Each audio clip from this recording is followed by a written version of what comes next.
What's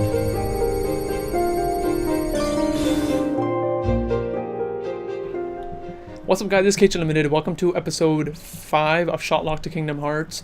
And you may notice if you're watching the video and not listening to it that I am in a different place in my room. I'm just trying out different areas in my room to record just to see which is the best and which works the best for me. The last one was like fine to record in, but it was kind of hard to set up because you really couldn't see based on the camera angle, but I had a lot of stuff on me. Like I was sitting on my bed on that one. I had like a huge wooden thing on a leg and put my mic on, and it was kind of annoying. The setup is a bit easier. All I really have is my mic on some box right here, and that's really all. But before I start the actual episode, some like little housekeeping things is, first of all, I'd like to thank everyone who's been watching or listening to this podcast. I really appreciate it. I know this podcast wouldn't be, the best performing thing on my channel, and I obviously don't expect it to be that. One kind of down to the podcast, what I've seen is that they don't really do as much in views because obviously they are more long form content. But since it is something that I really love to do and I really want to continue doing, hopefully it does, pick up a bit more. But I really appreciate the people who are watching and who are commenting, and I'm really surprised that I actually do have audio listeners. That's not something I honestly really expected to get any audio listeners. I do get like a few here and there, and they are, getting some numbers, but it's kind of cool and something I noticed that like most of them are from Spotify, which I didn't really realize, people listen to podcasts on. That really never just came to my mind. I always thought it was like mainly Google Podcasts, Apple Podcasts, or like, things like that. But thank you guys if you've been watching my videos or listening. I really appreciate it. And if you guys can give a good rating to this podcast, I really appreciate it, because that does really help kind of elevate the status of the podcast so it can kind of get into the hands of other people who, just like browsing their favorite podcast service, and hopefully mine could maybe one day show up if it does get enough ratings. Other than that, I do have one more thing to say before I start. I want to ask you guys if there's any segment you guys would want in the show. And the reason I was asking this is because, one, the main reason is I have 3 segments on the show. The postings where I talk about Kingdom Hearts news. Second is Reflecting Report, where I talk about current aspects of Kingdom Hearts. And I have Dream Diver, where I talk about the future of Kingdom Hearts. And one thing that's kind of hard about the show to record is that the postings is very time specific. So if I want to pre-record my episodes, which I do a lot of the times, the postings can age really fast. So if I pre-record a video a month in advance and then upload it a month or 2 later, the postings, the news in it will be kind of aged, and it may be boring to the viewers if they don't really care about my opinion that much and are watching it for the news. And because of that, it's kind of hard to pre-record sometimes. And not even just that, there's not new Kingdom Hearts news or interesting Kingdom Hearts news all the time, or every 2 weeks is like how I upload this show. So like sometimes the postings isn't really a viable thing to do, and rather than just like cutting the postings out of some episodes and just having Reflecting Report and Dream Dive, I was hoping that you guys can maybe suggest another segment I can add to the show, which can maybe be here sometimes or maybe become a permanent segment in the future. If you have any idea that comes to your head, even if you think it's stupid or it just doesn't make sense, I just want some segment that you think could be kind of long running and I can keep doing. And even if you think it doesn't make sense, just post any idea down below, and based off of that I can maybe think about another segment which would fit into the show better. So yeah, that's just something I want to say. And other than that, I think that's all I want to say before the show starts. So let's get right into the postings. Alright, welcome to the postings where I talk about Kingdom Hearts news. It could be new, it could be kind of old, but it's something that I haven't given my opinion on yet. Now, this is going to be news that's focused on Kingdom Hearts Unchained Key, and this is news that I kind of, I kind of care about. And basically, it's that Nomura spoke on updating Kingdom Hearts Unchained Key, and basically what he's talking about is that they're going to be updating Kingdom Hearts Unchained Key specifically for Japan players, where they're going to be, getting more into the deep story, introducing a new world, and, getting into the more like juicy story bits in the story, pretty much. And he said that he's going to be doing that. It's going to be for Japan players in a future update that's going to be coming very soon. And naturally people ask, like, what about the global version of Kingdom Hearts? What about the English audience? Are we going to be getting the update? Because so far, as a player of the game, the story, we've been getting updates very scarcely. We get updates like maybe every 3 weeks if we're lucky, I think. I haven't been playing for like the last month-ish right now, but usually we don't get that much updates, and when we do, it's not really anything related to the story. It's either like like some random adventure in Agrabah, and that's really where we've been for a while now. And because of that, it's been kind of slow, it's been kind of boring, and people have been wondering when we're gonna get back to the main story, like with with Ven and the other dandelions. When are we going to get back to them? And we've gotten kind of conflicting answers, because Demora said that Unchained Key is pretty important to the story of Kingdom Hearts 3, and maybe not even important, but it kind of does influence the story. He said that if you're playing Kingdom Hearts 3, you are going to feel the influences of like Ephemer in the story, or Skuld in the story. I believe that was her name. And that's kind of cool. I really can't wait to play Kingdom Hearts 3 and kind of feel those moments.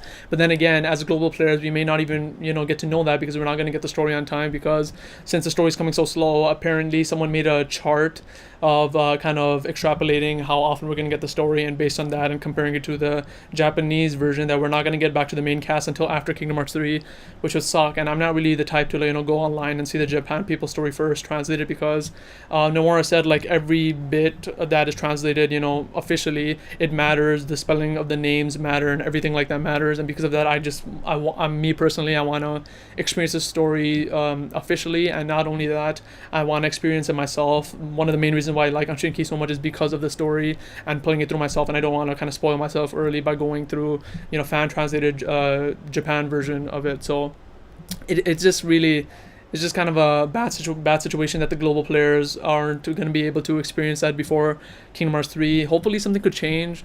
I don't know why they take so long. I know translating is like hard and it takes time, but then like for what they have to do, it shouldn't be taking as long as they do, because I think we're like 100 quests behind Japan or something like that, which is a huge amount of quests. And based on how slowly the quests come out, that's pretty much like, I feel like almost a year behind, or maybe like 6 months behind them, which is a huge amount. It shouldn't take that long to translate. And even if it does take that long to translate, implementing and all that based on this, like how it is in the game, it shouldn't be that long. And even if they did want to catch up to Japan, I feel like realistically they can, either if they maybe had the resources to separate another team and only like focus on translating that, or maybe even putting a halt to things that don't matter to the story that much. Like say if they had some events planned and they're working on translating that, maybe like halt that for the near future and just focus on stories, and just give us stories and let us focus on that. Something like that, some system where the global players can enjoy the story and be able to take part in what's going to be Kingdom Hearts 3. And what got a lot of people kind of ticked about this is that like I said, Nomura said that it's going to be pretty important to Kingdom Hearts 3, or at least you're going to see the influences of it in Kingdom Hearts 3. And Square Enix, I believe Square Enix was streaming Kingdom Hearts Unchained Key, and people were able to ask questions to the person there, and they asked like, how are we going to be able to get the story before Kingdom Hearts 3? And the person there basically said, well, it doesn't matter if you don't get it before Kingdom Hearts 3, it's not important to Kingdom Hearts 3 at all, or something like that. I'm paraphrasing. And that obviously, got people worried, like, why is she saying that it's not important, but Nomura, the director of the game, is saying that it is important. So I believe Kingdom Hearts Insider, I think it was them, reached out for comment from Square Enix, and I don't think Square Enix has gotten back yet, but hopefully there is some kind of resolution to this, and hopefully something about it happens. If there's an update, I'll probably update it. Hopefully, it's kind of hard with these type of videos since I do it every 2 weeks and I do pre-record, but at one point hopefully I do cover it, because this is something I kind of care about. And even though I'm not playing Unchained Key as much right now, because I am my university started up again, so I'm not playing Unchained Key as much. I'm kind of having a break. It's something that I hope happens, that the global players get to really experience this too. And it's just kind of annoying that we still have such a big divide between the Japanese version and the English version, where really this shouldn't be happening at this point, and they should be going at the same time. I really wish Kingdom Hearts Unchained Key was like another game I play called Dragon Ball Legends on my phone.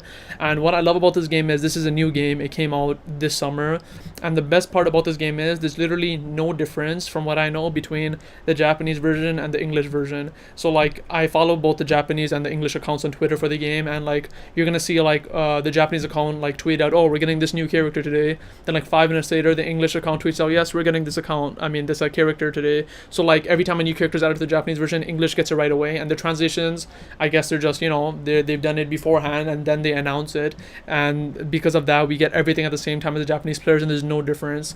And that's just amazing. There shouldn't be a different version. It makes no sense to me that you're giving a different version of the game with different drop rates, with different events, just because of where you are in the world. It just makes no sense to me, and it seems like it's such a prehistoric type of practice to take in. And I feel like another way they could fix it, which Japanese player may not like, is just kind of halt what's happening in Japan. Like I said, in Dragon Ball Legends, they probably make the event, don't announce it obviously, translate it to English, and then after everything is done for the Japanese and English players, announce it and then give it out to the players. Where it seems like in Kingdom Hearts Unchained Key, they make the event for Japan and give it out right away. and like obviously we're gonna be getting it late. We're like really behind. What they should do is think of an event, create it, translate it, and then release it to all the players. And I hope they do get to that point one day. But honestly, I don't have that much faith in the Square Enix North American team. It doesn't feel like they've been doing a good job on the app recently, with like kind of giving us a more of an equal, experience with the app compared to the Japanese players. One more thing, which is kind of related with this new story, is that we did get something new in this update, which is Classic Kingdom. Classic Kingdom is basically mini games in Kingdom Hearts Ancient Key, and is going to be in Kingdom Hearts 3 from what we know, and it's basically like this little pocket game device that Sora's gonna have in the game, and he gets to play mini games. And what they did is added in X-Tress mode in Ancient Key. It's called X-Tress, so it's like the X and a 3. I don't know why it's called that. I think it's a pun on extras. I'm not really sure, but they have that on the main screen of Kingdom Hearts Ancient Key. When you press it, you have so far I think 5 mini games you could play. And the cool thing about it is there's a limited time event where if you get certain scores in all the games, so if you keep playing the game and add up all your scores, and if it gets to a certain score, you can unlock the chance to get, you can unlock a code which will give you the Starlight in Kingdom Hearts 3. Now that's honestly really cool.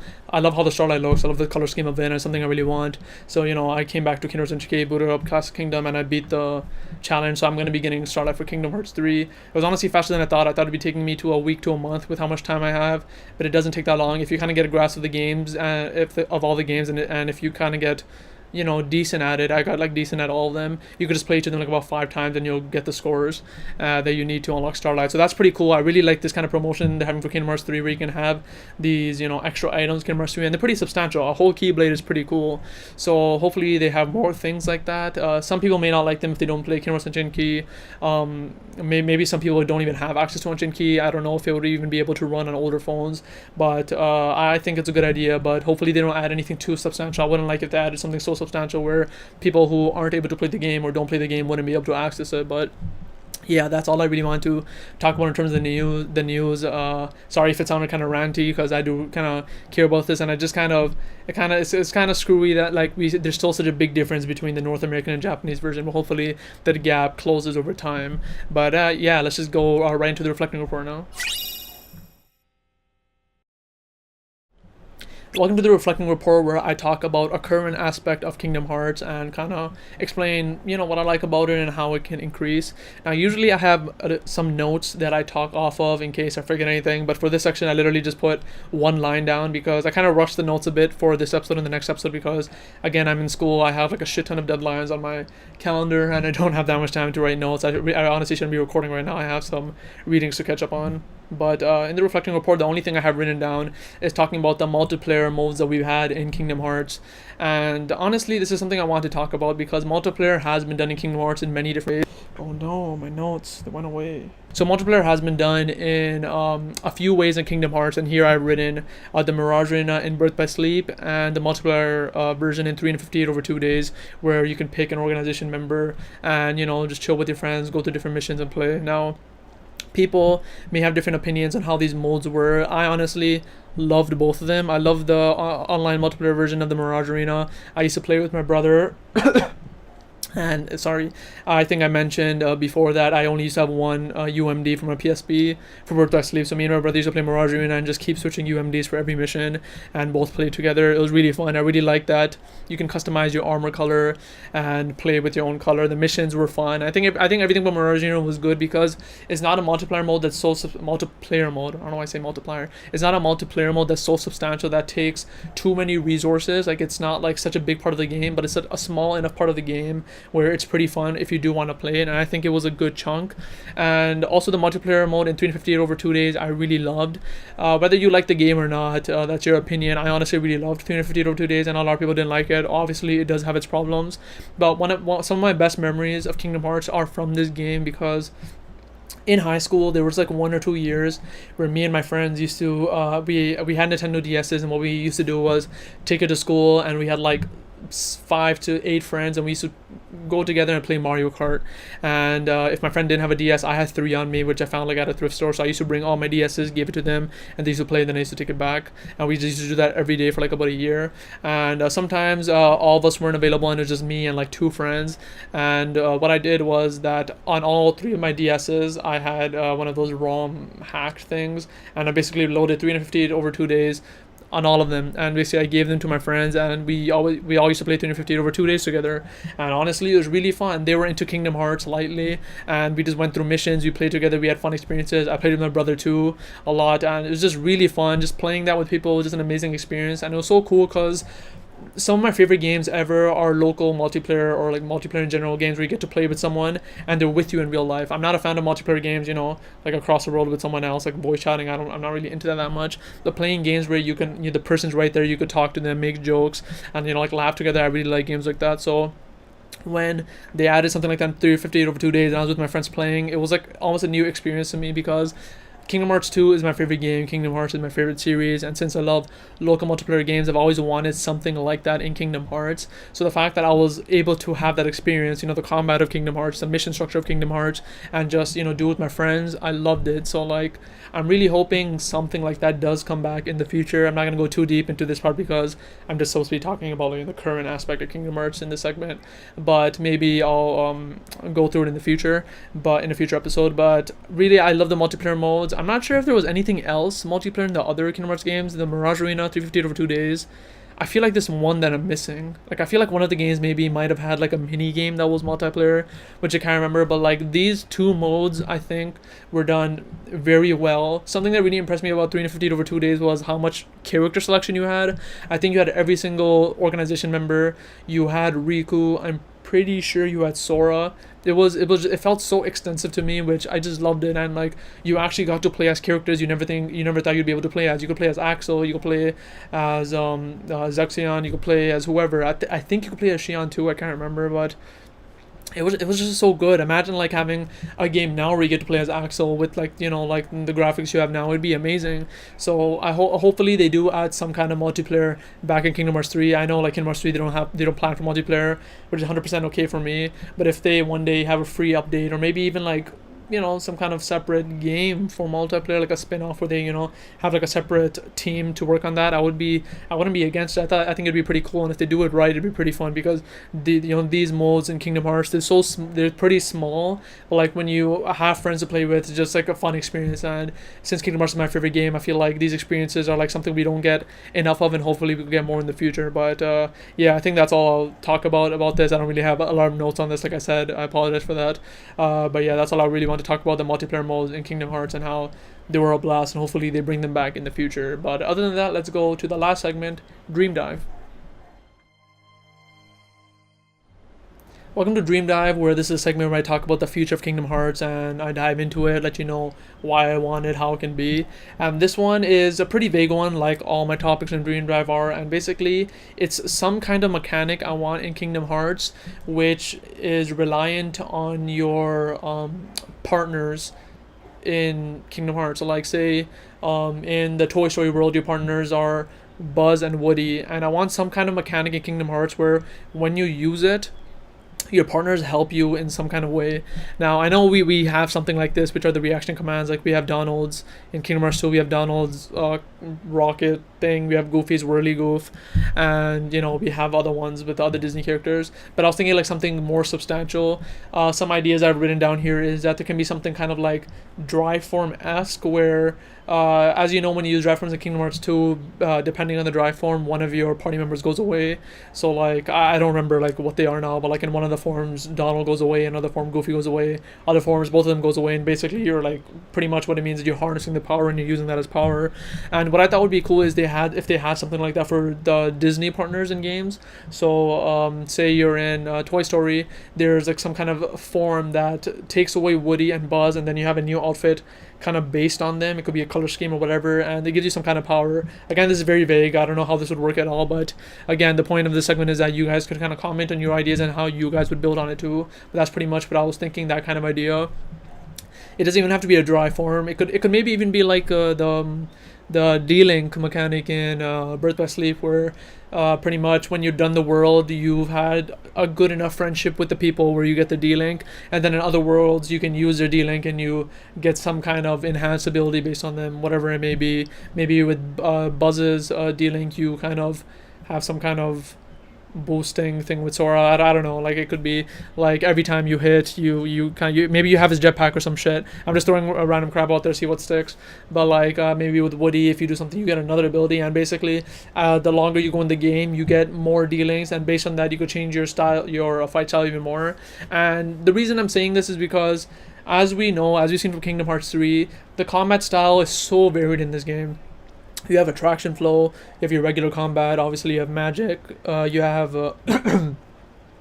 you have you have Keyblade transformations, and with the Keyblade transformations, I think you have dry forms too. Apparently, I still don't know a clear answer for that. And like we have so much different ways to fight now. We even have things where, like in the Toy Story world, Sora jumps into the mech and uses that, and we're getting so many different varied ways of playing with Sora. Where if you watch me play, you'll see some kind of gameplay style, and if you watch some other person play or yourself play, you'll be playing differently, which I really love. So if they add something else even on top of this, where based on the Disney partner, like if it was a dealing thing, you could fight even more different, or if it was an idea where you could kind of harness their powers and have some kind of drive form, and you could have some other mechanic, that would be awesome. I know this is obviously not going to be Kingdom Hearts 3 probably, because we probably would have known of it by now, because I think we know most of the main mechanics at this point. But again, this segment is supposed to be talking about the future of Kingdom Hearts in general, so this could be like another Kingdom Hearts in the future. But yeah, I feel like a mechanic that focuses on Disney partners would be cool, because it would kind of make them feel more important. Because personally, when I went to replay Kingdom Hearts 2 again, the Disney partners I really didn't care about that much. So like every time I went to Agrabah, like say I had Aladdin with me, I just switched them out with Donald, so I had Donald and Goofy with me. I used to play with Goofy and like whoever was the Disney World partner, but at this point when I was playing Kingdom Hearts 2, I just kept Donald and Goofy with me, because I was just used to them, and I just wanted to have them with me. I don't really care about the Disney partners, because their like reaction commands, I didn't really, they were like good, but like I just either use Donald's or Goofy's, and I was okay with that. But now with Kingdom Hearts 3, that we can have all the party members, we can have Donald, Goofy, Buzz, and Woody at the same time. Maybe we can have more advanced reaction commands with other partners, which we do, and have more advanced mechanics like that too. So whatever it may be, I this is just a rough concept I want to throw out there. I just want some kind of mechanic, to be based on the Disney partners. And one more thing about this, which I also wrote down, is that what we know so far of Kingdom Hearts 3 and Kingdom Hearts games in general is that when we have summons in game, I'm trying to make sure, usually when you have a summon in game, the character that you summon isn't from a world in that game. So like for example, Kingdom Hearts 2, when you can summon Stitch, his world isn't in Kingdom Hearts 2, and that's basically how the summon works. I think that's how it's explained in the world, is where you could summon them because their world fell into the darkness or something like that. And what I kind of want, I don't know how you would explain this in the game, is in the game, maybe instead of getting a D-Link after you beat the world, but you get their summon. So like you're done Toy Story's world, the toy box, and you're in some other world, you could just basically summon Woody and Buzz. I don't know how you'd explain that in the world of Kingdom Hearts. It kind of makes no sense, because you're supposed to kind of keep a low profile. You're not supposed to let them know that you're from entirely different worlds, so it kind of make no sense to have them there. But it's just something I just want to let you guys know. Maybe you guys could give a better idea of that, because it kind of makes zero sense in a way to have them summon. But yeah, that's pretty much all I have on this topic. So that's pretty much all I wanted to say for this episode. Sorry if it was a shorter episode. Oh no, it's not a shorter episode at all. It's 24 minutes. But hope you guys enjoyed this episode. Let me know if you guys have any ideas for future topics. That's something I don't really say enough, but if you guys have any ideas of any of these segments, like if you want me to talk about a certain news story, if you have a reflecting report idea, or if you have a dream dive idea, let me know down in the comments below. And if it's something I really want to talk about, I'll talk about it in a future episode. But yeah, so thank you guys for watching. Remember to let me know if you guys have any other segment ideas you want to replace the postings with for some episodes, just so I could record these episodes a bit more easier, because I want to pre-record these in advance, but it's kind of hard to do that when the postings ages so fast. So hope you guys enjoyed this episode. I'm saying that a lot. Remember to like, comment, subscribe, and I'll see you later.